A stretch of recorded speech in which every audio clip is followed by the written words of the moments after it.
Good morning guys. आज आम्ही आलो आहोत पॅरिसच्या एअरपोर्टवरती. आता पॅरिस टू रोम आम्ही जाणार आहोत.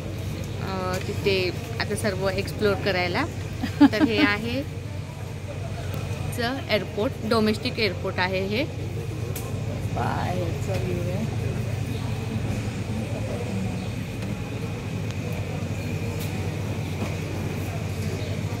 आणि तिथे बॅग्स झालेलं नाही आहे डोमेस्टिक एअरपोर्ट. आमच्या बॅग्स आम्ही ठेवल्या तिथे. आणि आमचं आहे फ्लाईट 8:30चं. आम्ही सकाळी 3 वाजता उठलो आहोत आणि झोपेत आहोत अर्धेजण. मुलं पण आधी झोपेत आहेत, पण तयार झालो आणि निघालो आहोत. बघूया आता रोमच्या दिशेने. आता रोम सिटी बघू कशी आहे. पॅरिस तर एकदमच सुंदर होती. तिथलं वेदर वगैरे खूप सुंदर होतं. आता रोममध्ये गेल्यावरही बघूया काय काय पाहायला मिळतं आणि तुमच्याबरोबरही शेअर करूया. तर भेटूया रोममध्ये. बाय. भूक लागली आहे, बराच वेळ झाला एअरपोर्टला. एअरपोर्टवरच आम्ही खाण्याच्या वस्तू शोधत होतो. तिथंच आम्हाला हे मोठं असं एक शॉप मिळालं सँडविचचं. दिसायला कितीही सुंदर असलं तरी खायला मात्र खूप न पटणारं होतं. पण तरी ठीक आहे, भुकेला खाऊन घेतलं. त्यानंतर खाऊन झाल्यानंतर आमच्या फ्लाईटचा टाईम झाला आणि आमची फ्लाईट लगेचच आली होती. त्यामुळे ते रोमची फ्लाईट आम्ही घेऊन 1.5-2 तासामध्ये आम्ही रोमला पोचलो. एअरपोर्टच्या बाहेर आम्हाला गाडी घेण्यासाठी आली होती, ड्रायव्हर आले होते. ती गाडी आम्ही घेतली आणि आमच्या हॉटेलला पोचलो. तर आमचं रोमचं हॉटेलसुद्धा खूप छान होतं. आणि तिथं पोचल्यानंतर आम्हाला रूम मिळायला अवकाश होता. त्यामुळे म्हटलं आता दुपारची वेळ झाली तर जेवून घेऊया. गुगलमध्ये सर्च करून आम्हाला तिथं एक न्यू दिल्ली इंडियन रेस्टॉरंट पाहायला मिळालं आणि आम्ही तिथे पोचलो. तर इंडियन रेस्टॉरंट होतं, त्याच्यामुळे आम्ही इंडियन मस्त बिर्याणी वगैरे मागवली आणि पोट भरून अगदी त्या जेवणावरती ताव मारून घेतला. मुलांनाही खूप भूक लागलेली होती आणि असं आपलं इंडियन काहीतरी खायला मिळालं तर आपण कुठे ऐकतच नाही. तर छान असं पोटभर खाऊन घेतलं आणि पुन्हा निघालो हॉटेलच्या दिशेला. तर इथे टॅक्सीसाठी रांगा होत्या आणि टॅक्सीसाठी आम्हीही रांग लावली आणि लगेचच टॅक्सी घेऊन आम्ही आमच्या हॉटेलवर पोचलो. तोपर्यंत आम्हाला आमच्या हॉटेलचे रूम मिळालेले होते आणि असा होता आमचा रोमच्या हॉटेलचा व्ह्यू. तर मस्त असा रूम होता, खूप छान रंग होता, खूप उजेड होता आणि तिथं डेकोरेशनही खूप छान होतं. त्याच्यामुळे ह्या रोमच्या हॉटेलवर सुद्धा आम्ही खूप फन केला, खूप मजा केली. मुलांनी तर अगदी धुमाकूळ घातला होता. त्यानंतर संध्याकाळी काय करायचं तर जवळच एक गार्डन होतं, त्या गार्डनला जायचा आम्ही विचार केला. कुठे चाललो होतो आपण?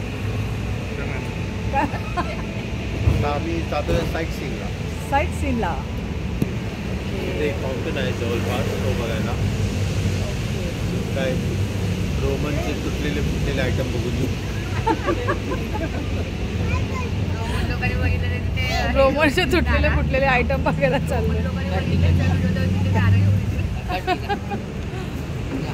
तर मस्त हे सूर्यकसं गार्डन आम्ही तिथे फिरत होतो. तर तिथं पाहायला मिळालं इथली जी झाडं होती ना, त्यांची उंची आणि त्यांचे जे स्ट्रक्चर होतं झाडांचं ते अगदी एकसारखं होतं, जसं काही कोणीतरी हाताने ते केलेलं असेल. इतकं मस्त असं ते गार्डन होतं, तिथली झाडं होती, खूप साऱ्या गोष्टी फोटोग्राफीसाठी तिथे अरेंज केलेल्या होत्या, फाउंटन्स होते. तर मस्त हे गार्डन फिरून स्पेशल मेन्यू देखिए डिसाइड करेंगे. ज़्यादा कि हम पास्ता पे नज़र है हमारी. पास्ता आखिरी पास्ता हॉटेलचं नाव आहे इन फियामी फेरो स्ट्रांड. इटलीचा पास्ता खाऊया. जिकडे जाऊ तिकडे आम्ही इंडियन खाणं शोधत होतो, पण मात्र आता मुलांनी हट्ट केला की मम्मा इटालियन जेवण तर जेवायलाच हवं जर आपण इटलीला आहोत. तर त्यामुळे आम्ही एक इटालियन रेस्टॉरंट शोधलं आणि तिथे गेलो जेवण्यासाठी. तिथं बरंच काय इटालियन आम्ही ऑर्डर केलं. पास्ता, स्पॅगेटी, अजून पिझ्झा आणि बरंच असं होतं की ज्याचं नावही मला आता आठवत नाही आहे, पण चवीला सोसं होतं. कारण की इंडियन टेस्ट ही इंडियन टेस्ट असते आणि आपल्याला बऱ्यापैकी बाहेरचं जमत नाही. पण ते सुद्धा आम्ही टेस्ट केलं, कारण की ज्या देशात जातो तिथलं जेवण तर जेवणं टेस्ट करणं महत्त्वाचंच आहे. कारण की पुन्हा आपण तिथे येऊ किंवा नाही येऊ.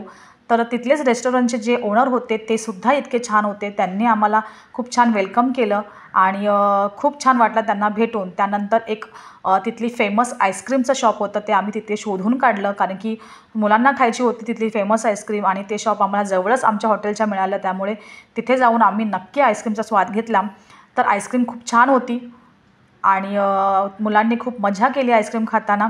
आणि त्यानंतर रात्री छान रेस्ट केला. दुसऱ्या दिवशी फिरायला जायचं होतं. ब्रेकफास्ट घेण्यासाठी आम्ही सकाळी उठलो आणि तिथे ना मला हा ब्रेड मिळाला.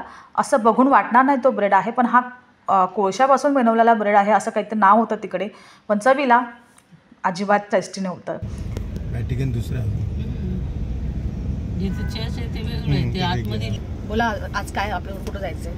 आज आम्हाला व्हॅटिकन सिटी बघायला जायचं आहे आणि तिथून मग आम्ही कोलोझियमला जाऊ आणि ट्रेव्हिस फाउंटेन, हे 3 आमचे फिरण्याचे स्थळ आहे आज. तर पहिल्या डेस्टिनेशनवर आम्ही पोचलो आणि तिथे आमची गाईड आम्हाला भेटली आणि तिने आम्हाला काही पेपर्स दिले आतमध्ये त्या म्युझियममध्ये जाण्यासाठी आणि ते पेपर्स घेऊन आम्ही आमच्या म्युझियममध्ये एंट्री केली. तर त्या म्युझियममध्ये जाताना छान आम्ही सेल्फी घेतले. मुलं खूप खुश होते, एक्सायटेड होते की आपल्याला काय नवीन तिथं पाहायला मिळेल. तर त्यांच्या जुन्या वस्तू, जुन्या काळातल्या त्यांच्या ज्या युनिक वस्तू होत्या त्यांचं प्रदर्शन तिथं केलेलं होतं आणि बरंच काय काय होतं, पण फारसं काही मजा आली नाही कारण की पॅलेसेस होतं आणि ते पॅलेस आम्ही पाहत होतो. वर गेलो तिथं त्यांचे जुन्या काळातल्या जे राजे महाराजे होते किंवा पोप म्हणतो आपण, त्यांचं बरंचसं काही माहिती होती. पहिले पोप कसे झाले आणि त्यांचं मीटिंग जिथे कुठं भरते, तिथे कुठे सिलेक्ट केलं जातात त्यांना, ते सर्व काही त्या गाईडने आम्हाला तिथे समजून सांगितलं. त्यांच्या मागच्या स्टोरी सांगितल्या. त्यानंतर आम्ही लिफ्टने खाली आलो कारण की दुसरी आणखीन एक गोष्ट पाहण्यासाठी जायचं होतं. तर लिफ्टने खाली येऊन आम्ही दुसऱ्या डेस्टिनेशनसाठी निघालो. ते जवळच होतं. व्हॅटिकन चर्च म्हणून ते मोठ्या नावाने ओळखलं जातं. खूप पवित्र चर्च असं आहे. तर हे चर्च आम्ही पाहण्यासाठी खूप वेळ रांग लावली होती, पण काही कारणास्तव इथं काहीतरी आतमध्ये काम चालू होतं, त्यामुळे आम्हाला आतमध्ये जाता नाही आलं. त्यामुळे ते चर्चच्या बाहेरच आम्ही फोटोज घेतले.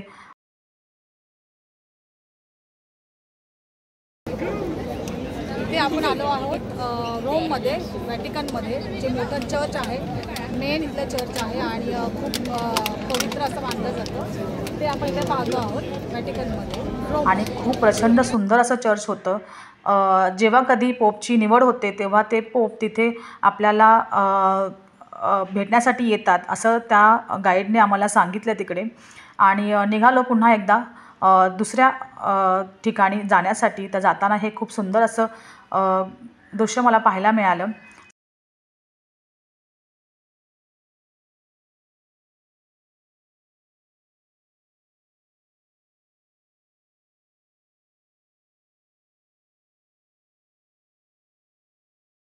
दुपार झाली होती, त्याच्यामुळे भूक लागली होती. तर मग ठरवलं की चला आता परत काहीतरी खाऊन घेऊया. पुन्हा एकदा इंडियन रेस्टॉरंट शोधलं आणि तेही खूप छान होतं आणि मोठे मोठे सेलिब्रिटीज तिथं येऊन गेलेले होते, त्यांचे फोटो लागलेले होते. पण खरं तर जेवण खूप उत्तम होतं. अगदी मनसोक्त आम्ही तिथेही जेवून घेतलं आणि फार धमाल आली तिथेही जेवताना. तर असा आमचा हा तिथला तो दिवस होता जेवणाचा. तो सुद्धा प्रसन्नपणे झाला. पुढचं रे काय आपलं? आता आम्ही जातो आहोत कोलोझियमला, जिथं ग्लॅडिएटर्स फाईट करायचे. तिथं मोठे मोठे त्यांचे गेम्स व्हायचे त्या रोमन पिरियडमध्ये. त्यांचा जो किंग होता तो त्यांना तिथं गेमसाठी त्याचं horse racing, fighting, navy fighting ते सर्व इथं करायचे. हे समोर जे दिसतंय त्याला बोलतात कोलोझियम. कोलोझियम पहिल्याच्या काळात एक म्हणजे स्पोर्ट्स अरिना होता. स्पोर्ट्स अरिना कोलोझियम म्हणजे स्पोर्ट्स अरिना, म्हणजे जसं आता आपलं कसं स्टेडियम असतात तसं हे त्यांनी त्या काळात बांधलेलं कोलोझियम, म्हणजे इथे गेम्स व्हायचे. Okay, stadium. हां, झालं. तर आता ही तिसरं ठिकाण आम्ही पाहण्यासाठी पोचलो. तर कोलोझियमला आम्ही पोचलो आणि तिथे सुद्धा आमची गाईड आम्हाला घेण्यासाठी थांबली होती, रिसीव्ह करण्यासाठी थांबली होती. तर तिला पाहताच असं वाटलं की अरे बापरे, इतक्या वयाने असतानासुद्धा या वयात हे काम करत आहेत. अगदी उन्हात उभ्या होत्या आमच्याबरोबर किती वेळ तरी, आणि अगदी खूप प्रेमाने एक एक गोष्ट ती मुलांना समजवत होती. पण तिच्या वयाला पाहता आम्ही खूप थक्क झालो आणि तिची एनर्जी पाहून आम्हालाही एनर्जी आली. आणि त्याचबरोबर हे कोलोजियम पाहताना खूप गोष्टी तिने आम्हाला सांगितल्या की पूर्वीच्या काळात हे कोलोजियम म्हणजे संगमरवरी दगडाने बनवलेलं होतं, पण बऱ्याच वर्षानंतर बऱ्याच लोकांनी तिथले हे जे संगमरवरी दगडे होते ते घेऊन गेले आणि आपापल्या घरी असे युनिक पीसेस म्हणून बनवण्यासाठी ते वापरले गेले. त्यामुळे अशा पद्धतीचं आता हे दिसतं आहे, पण पूर्वी हे पूर्णपणे संगमरवरी दगडाने बनवलेलं होतं. आणि कुठे लढाई होते, राजा कुठे बसत होता आणि कॉम्पिटिशन कुठे व्हायचं, हे सगळं तिने आम्हाला एक एक करून सांगितलं. त्यानंतर बाहेर आलो आणि तिथे ना मला हा एक नळ दिसला, खूप युनिक होता. त्याला कुठेही जागा नव्हती नळ बंद करण्यासाठी, तो सातत्याने वाहत होता. छान वाटलं म्हणून मी माझ्या कॅमेऱ्यामध्ये कॅप्चर केलं. पुढे जाताना एक असं ब्रिज दिसला जिथे कुलूप लावलेले होते. त्यांचं असं म्हणणं होतं की तिथे विश मागितली जाते कुलूप लावून, आणि ते सुद्धा पाहिलं आणि पुढे निघालो. आता आम्ही जात आहोत ट्रेवी फाउंटेन. तिथे ते पैसे उचलतात आणि विश मागतात. पाण्यात ते पैसे टाकायचे, कॉईन टाकायचे, विश मागायची. विश मागायचे. त्याचं नाव काय? Trevi fountain. आपली विश पूर्ण होते. आपण पण विश मागूया. माधुरीज फूडकट्टाचे फॉलोवर्स वाढावे. तुम्ही सगळ्यांनी मला सपोर्ट करा, माधुरीज फूडकट्टाला फॉलो करा. तर फाउंटनच्या दिशेने जाताना मस्त अशी घोडागाडी पाहायला मिळाली.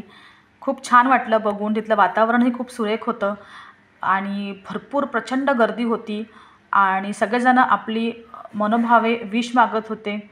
तर आपणही म्हटलं चला आपणही विश मागूया, एवढ्या लांब आलो आहोत तर. आणि मी सुद्धा अगदी मनोभावे करून एक विश मागितली तिथे आणि तिथलंही वातावरण खूप छान होतं.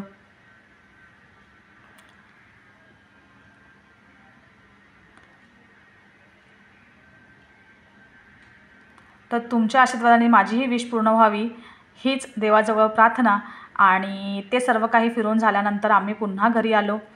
घरी आल्यानंतर म्हणजेच हॉटेलवर आल्यानंतर जरा फ्रेश झालो आणि संध्याकाळी जेवणासाठी पुन्हा बाहेर पडलो. पुन्हा एकदा एका इंडियन रेस्टॉरंटच्या शोधात निघालो आणि तिथे आम्हाला एक गांधी रेस्टॉरंट म्हणून जवळच आमच्या हॉटेलच्या पाहायला मिळालं. तिकडे पोचलो आणि तिथे गांधीजींचा खूप मोठा फोटो लावलेला होता. त्याचबरोबर आपले चर्चगेट, ग्रँड रोड ह्याच्या स्टेशनाचे लेबल तिथं होते. ते बघून खूप गंमत वाटली आणि मस्त असं सुरेख जेवण तिथं खायला मिळालं. त्या जेवणाचाही आम्ही आस्वाद घेतला.